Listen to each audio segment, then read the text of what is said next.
Hello friends, it's Dave here from SaveDex, here to bring you my thoughts on AI, a title that's a bit of a tongue twister if you say it several times fast, but is it a game you'll want to play several times fast?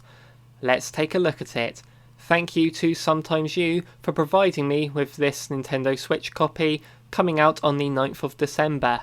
So what is this game? The footage you've seen so far should answer that.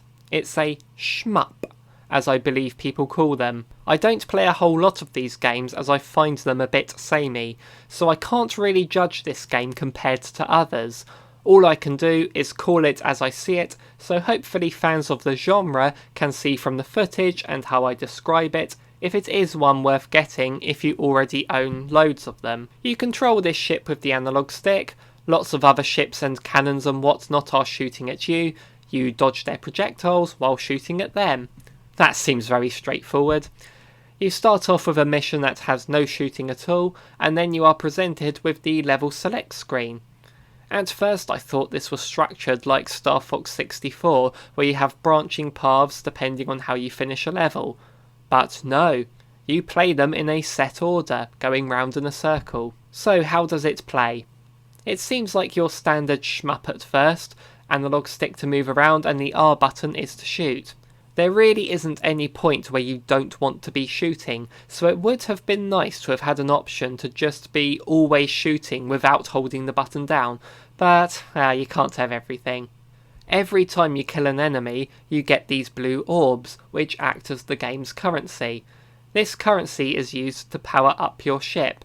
Pressing L on the level select screen takes you to the hangar where you can purchase extra weapons and upgrades. Upgrading your basic weapon allows you to have extra lasers in your standard attack, very useful, but you can also unlock extra moves that are assigned to the 4 face buttons, such as lightning or mines, and a shield which is assigned to L.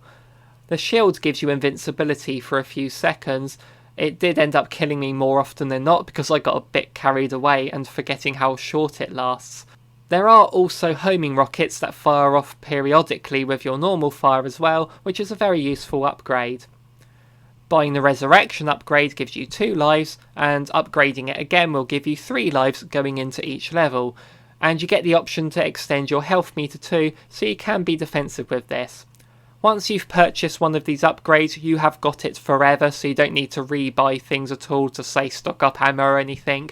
The ammo for the face button items is restricted, and you get more just by collecting them after killing an enemy. They will randomly drop it, as well as bits of health as well. Once you've bought everything, you can upgrade the weapons again to make them more powerful, but it will cost you a lot more to do that. Maybe it's due to me not being too experienced with these sorts of games, but I found this to be quite difficult, but in a good way. It played well enough for me to not give up and keep persisting. I was playing it for nearly 2 hours before I even beat the 4th mission, for example. Each level ends with a boss fight, which can become a bit of a bullet hell, but practice and persistence pays off with them. Luckily, it saves whenever you beat a level, so you don't have to keep on going back to the beginning of the game. When I eventually earned enough of the currency to be able to purchase upgrades, it made the level a bit easier, so I was able to beat it. I've been playing a lot of Age of Calamity lately, and I had a similar experience there, where grinding and upgrading made a difficult level into an easy one. Didn't think I'd be making that comparison. The only problem I had with this system is that when you fail a level, it tells you how much of the currency you gained in that, and then it says minus 50%. I've been observing this quite closely, and I don't seem to lose anything, so I don't know why it says minus 50% next to it.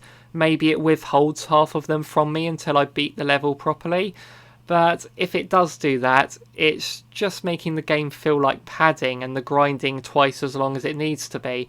The game isn't necessarily harder from all this grinding, it's just really long. But that frustration aside, I really did enjoy this game. I found myself mesmerised at times attempting the same levels over and over again.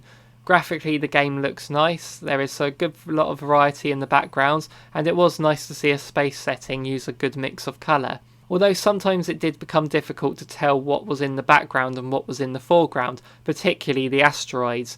which don't actually hurt you when you touch them anyway, so it's not a big problem, but it can be annoying to encounter an enemy that you didn't realise was there against the space station backdrops.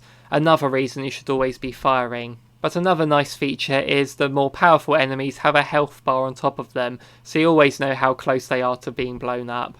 The sound isn't anything to write home about, but I had to play it on the mute anyway because those lasers make a really annoying ticking noise all the time.